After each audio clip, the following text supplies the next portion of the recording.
ఇప్పుడే జీ5 app download చేయండి. చూడండి మీ ఫేవరెట్ టీవీ షోస్ ఎప్పుడైనా ఎక్కడైనా. కళ్యాణి కళ్యాణి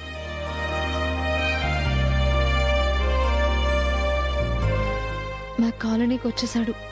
పక్కనే మా ఇల్లు అని తెలిస్తే రోజు వచ్చి విసిగించేలా ఉన్నాడు. నేను ఒకదాన్ని వెతుకుతుంటే ఇంకో లెక్క తారసపడ్డాం అంటే ఇదే అనుకుంటా. Wait wait wait Kalyani wait. ఏంటి? నేనిచ్చిన శారీ కట్టుకున్నావా? ఎక్స్క్యూజ్ మీ, చెప్పండి మేడం. ఇక్కడ కార్ ఉండాలి. ఇంతకు ముందే ఒక అతను వచ్చాడండి, మీ గురించి అడిగాడు. మీరు ఇటు వెళ్ళారని చెప్పాను. మిమ్మల్ని వెతుక్కుంటూ ఇటువైపు వెళ్ళాడండి. అవునా? సరే, థ్యాంక్ యూ. ఓకేనండి. ఈ చీరలో నువ్వు అద్దిరిపోయేలా ఉన్నావు తెలుసా? కాంప్లిమెంట్ ఇస్తే థ్యాంక్స్ చెప్పవేంటి? నేనెందుకు చెప్పాలి? ఓ నిజమే, అయినా నేను కదా థ్యాంక్స్ చెప్పాలి. ఎందుకు?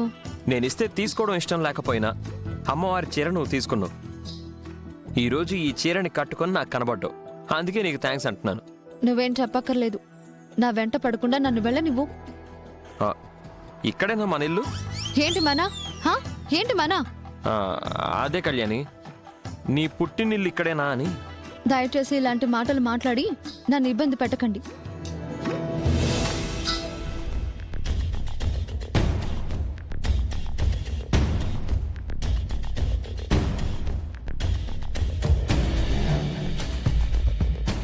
మీరిచ్చారని నేను ఈ చీర కట్టుకోలేదు.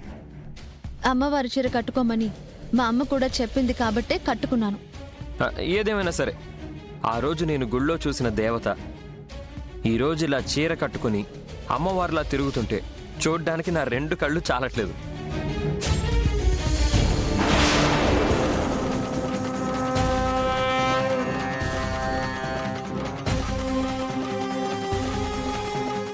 నేనిచ్చిన చీరని కట్టుకున్నాక ఇంకా నా మనసులో ఎంత ప్రేమ ఉందో నీకు చెప్పాలనిపిస్తుంది. కానీ నీ కళ్ళల్లోకి చూసి చెప్పాలంటే నా మనసుకి ఏదోలా ఉంది.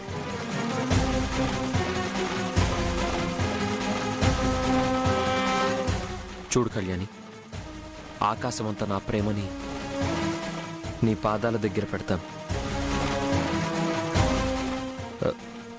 ఏం మాట్లాడవేంటి?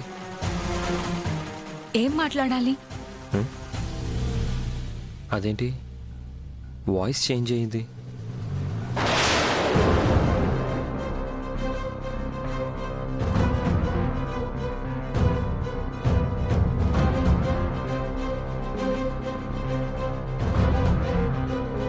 జీ5 యాప్ డౌన్లోడ్ చేసి అన్ని ఎపిసోడ్స్ పూర్తి ఉచితంగా చూడండి.